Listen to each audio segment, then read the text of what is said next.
Bonjour et bienvenue sur la chaîne YouTube de mon maître spirituel Selim Aïssel.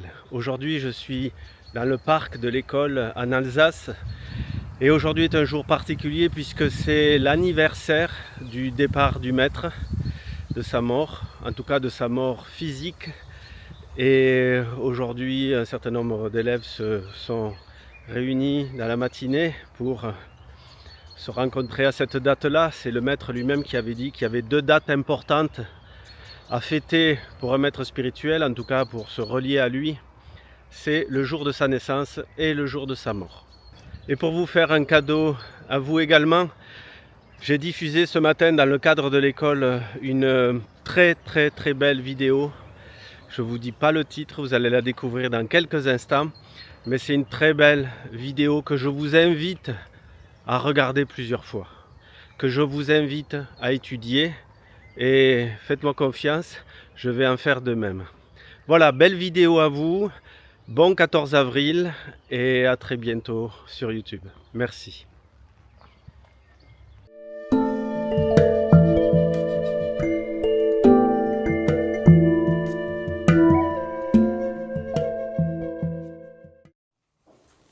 Je ne comprends pas très bien l'instant de la semaine, qui n'a pas d'ailleurs été expliqué, ou en tout cas retranscrit, qui est donc à écouter son propre souffle.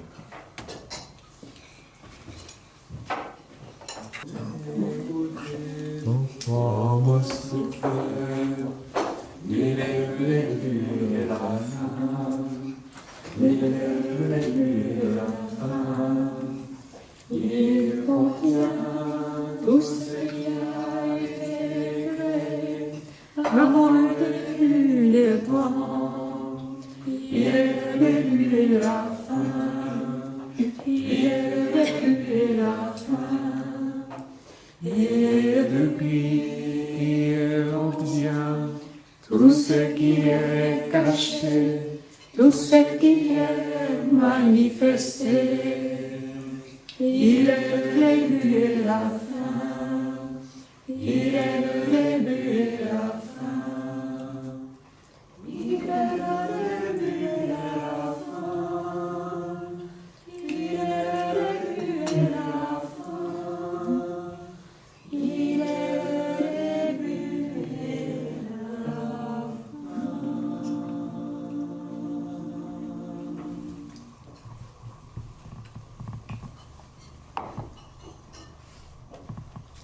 Vous comprenez toujours pas? C'est étrange parce que quand on l'a chanté la première fois la vie, j'ai eu l'impression de la redécouvrir complètement différemment à partir de tout ce que tu avais expliqué récemment sur Spiritus, le souffle. Ça m'a semblé beaucoup plus grand encore. C'est l'instance la plus importante qui contient tout. Parce qu'elle explique ce qu'est la spiritualité. Elle explique ce qu'est le spirituel, elle explique ce qu'est l'esprit. L'esprit, ou le spirituel, est un mot qui vient du latin spiritus, qui signifie le souffle de l'air. Et pour l'être humain, ça signifie son inspiration. L'air, c'est ce dans quoi nous baignons tous. Tous. C'est ça l'esprit. L'esprit, c'est ce dans quoi nous baignons tous.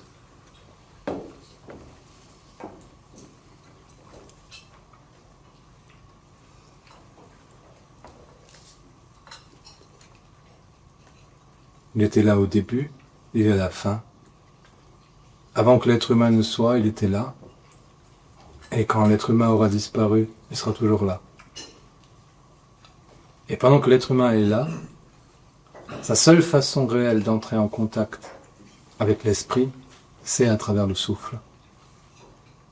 D'où l'importance accordée sur les véritables chemins spirituels à la respiration, à l'inspiration, et pas seulement l'inspiration qu'on pourrait appeler l'inspiration de l'esprit seulement, mais l'inspiration réelle, c'est-à-dire qu'on peut utiliser le souffle pour entrer en contact avec cette inspiration qui vient d'en haut, avec l'inspiration qui est l'esprit. C'est pour ça que la pratique du souffle, de l'inspiration, donc la pratique de moi, avec ma relation avec l'air, ma prise de conscience que je suis dans l'air et que je suis exactement à l'endroit où sont tous les autres et que tout le monde y est et que tout le monde est relié par l'air que nous respirons ici, toi le mien, moi le tien. Cette compréhension-là permet de comprendre ce qu'est réellement l'esprit et le spirituel. Tout le reste ne sont que des théories autour et des histoires autour. Et un jour entrer en contact avec cette réalité-là, du début et de la fin, et de tout ce qui hante, contient tout. Rien ne peut en être exclu, tout est contenu. Entrer en contact avec ça, à travers par exemple les exercices du souffle, c'est ce qui permet de réaliser qui tu es réellement. Derrière ce qui passe, tu es aussi le souffle, tu es aussi cet air et cet esprit. C'est comme ça que tu peux concevoir un jour, ou percevoir un jour que l'esprit en toi, le souffle en toi, la conscience en toi, n'est pas différente de la conscience de l'esprit du tout.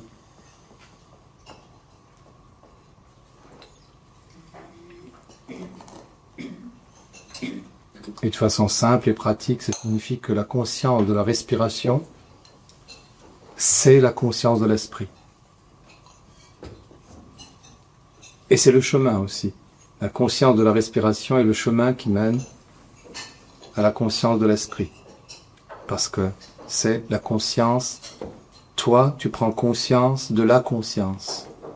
Prends l'esprit, prends conscience de la conscience de l'esprit.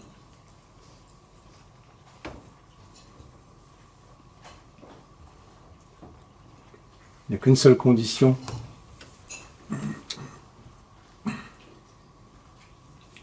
C'est de ne rien mettre d'autre dans cette respiration. De ne pas mettre toutes tes identifications, de ne pas mettre toutes tes émotions, de ne pas mettre toutes tes pensées, de ne pas mettre toutes tes peurs dans ta respiration.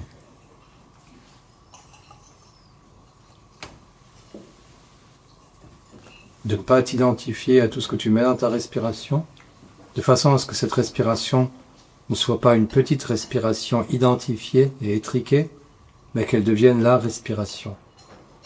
Et à ce moment-là, elle contient tout, même tes peurs, même tes pensées, même tes émotions, mais sans que tu sois identifié à elle. Elle passe, comme tout le reste passe. Cette stance dit la primauté absolue de l'esprit et du souffle. Il est le premier, il est le dernier. Il est au début et il est à la fin. Si des gens religieux veulent une définition de Dieu,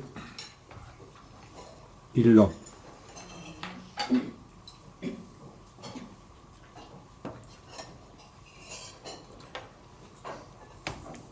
Là où ça me posait problème, c'est qu'elle contient tout ce qui est caché, manifesté. Caché, ce sont les mondes spirituels. Tout ce à quoi tu n'as pas encore accès aujourd'hui. Caché en toi, caché hors de toi. Tout ce qui est oublié. Tout ce qui est refoulé. Tout ce que d'autres ont vécu. Qui pour toi est caché parce que tu ne le connais pas. Tout. Mais dans cette stance, il y a deux aspects. Il y a le souffle et l'esprit qui contient tout, qui est tout. Et ensuite, il faut que tu le ramènes toujours à toi. Pour voir comment toi, tu peux utiliser ce souffle pour entrer en contact avec ton propre esprit. Et c'est le chemin le plus direct. Et comment, grâce à ton souffle, tu entres en contact avec ce qui est semblable, puisque c'est de ça que tu vis constamment, le souffle de l'esprit. Le souffle de l'air, le souffle de tout. La vie, tout simplement.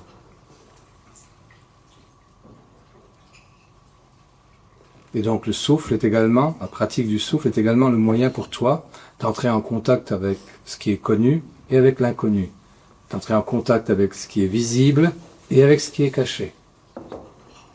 À une condition, de ne pas mettre des choses dedans. C'est ça ce que j'ai dit tout à l'heure. Si tu restes avec le souffle, le pur souffle simplement, au début tu peux pas rester avec ça. Mais si tu laisses passer tout le reste, ce que tu mets dedans, Parce que ta conscience, ton inconscient mettre dedans et que tu laisses tout passer, un jour tu te retrouves juste avec ton souffle, ça veut dire ton esprit, et le souffle ou l'esprit, le grand esprit. Mais tant que tu t'identifies à ce qui vient pendant que tu fais ton exercice du souffle, tant que tu t'identifies à ça, ça t'empêche d'entrer en contact avec l'essence même du souffle, avec l'esprit lui-même. C'est pour ça que dans certains chemins, on dit il faut faire le vide. C'est pas tellement faire le vide qui importe. Parce que l'esprit, c'est ce qui est vide et qui contient tout. Et ce paradoxe-là, la pensée ne peut pas le résoudre. Mais à la fois l'esprit est vide et il est plein de tout. Parce que rien n'est en dehors de lui.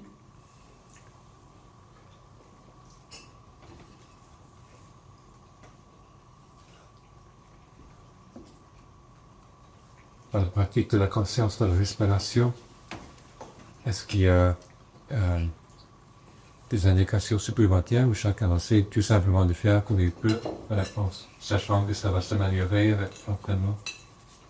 Nous considérons que, à part quelques exercices respiratoires qui sont hygiéniques, il faut éviter tout exercice respiratoire s'il n'est pas donné directement par quelqu'un qui a la maîtrise du souffle, par un maître du souffle.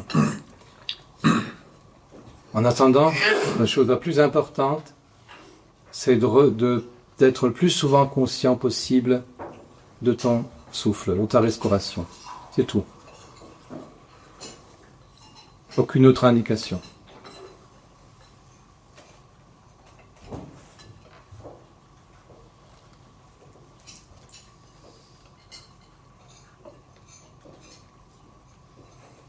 Dans l'absolu, il n'y aurait besoin de rien d'autre que cette conscience du souffle.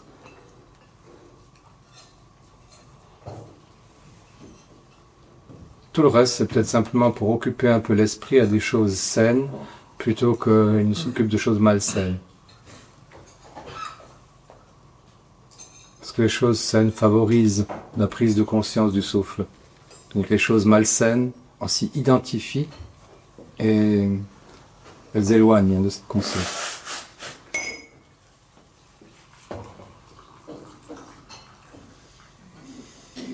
Est-ce que la pratique du souffle peut nettoyer les problèmes systémiques ancestraux? Est-ce que ça pourrait? Je pense que la pratique du souffle peut tout faire. Elle peut tout souffler. Mais il faut beaucoup d'énergie, beaucoup d'intensité. Et peut-être qu'il y a, parmi ce qu'on peut faire pour occuper son temps, des moyens rapides, plus rapides encore, qui de façon ponctuelle agissent sur le nettoyage intérieur. Comme par exemple certaines pratiques systémiques, comme certaines pratiques énergétiques, comme certaines pratiques corporelles, comme certaines pratiques psychologiques.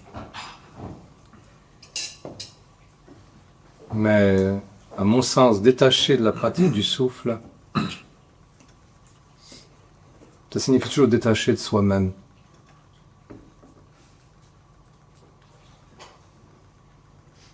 Et détaché de soi-même, on ne peut pas devenir soi-même. Donc la pratique du souffle, de façon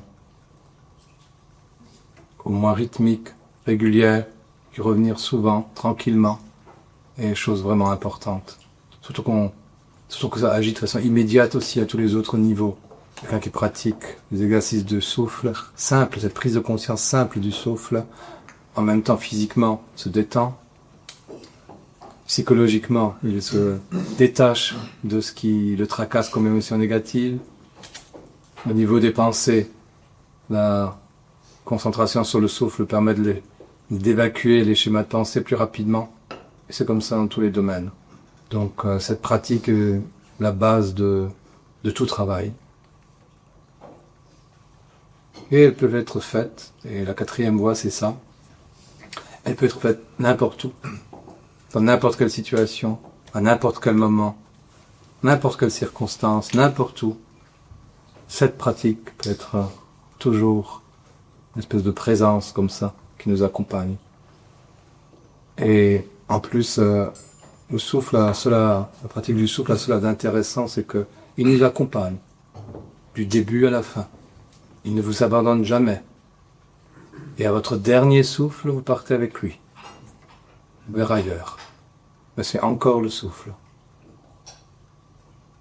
Et le souffle est à relier à l'élément air, qui est l'élément mouvement, qui est celui du mouvement.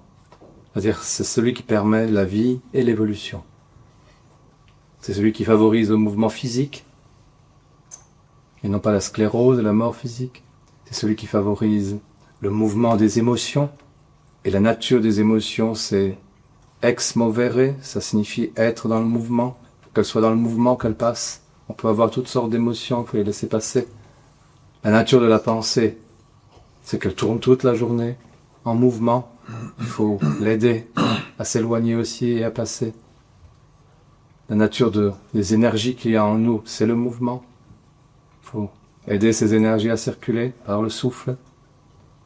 La nature de tout ce qui est systémique, c'est que nous appartenons et en même temps nous évoluons dans ce à quoi nous appartenons, aux ensembles, aux systèmes, aux groupes auxquels nous appartenons, aux familles auxquelles nous appartenons. Nous appartenons à ces groupes, mais nous devons évoluer, être en mouvement dans ces groupes, parce qu'il permet le mouvement de ces groupes et non pas la sclérose. Donc partout l'élément mouvement, l'élément air et le souffle sont de la plus grande importance. En réalité, il s'agit de l'esprit. Être en contact avec le mouvement, c'est être en contact avec l'esprit. Être en contact avec le souffle, c'est être en contact avec l'esprit. Donc partout, cherchez toujours ce mouvement et cette présence à la respiration. Et l'endroit où ce mouvement peut être trouvé à sa source la plus intensive, c'est dans le silence et l'immobilité, où apparemment il n'y a pas de mouvement, mais on est à la source du mouvement, où toute l'énergie du mouvement et de l'esprit sont ramassées. C'est pour ça que la pratique de l'immobilité et du silence ont d'une importance capitale, parce qu'ils sont la source du mouvement, et on peut pratiquement dire c'est à partir de là que tout le mouvement se rassemble, se condense et va s'exprimer. Et entrer dans cette intensité, c'est ça qui permet un jour l'éveil. Le véritable éveil à soi, la véritable connaissance de sa source, de sa propre origine.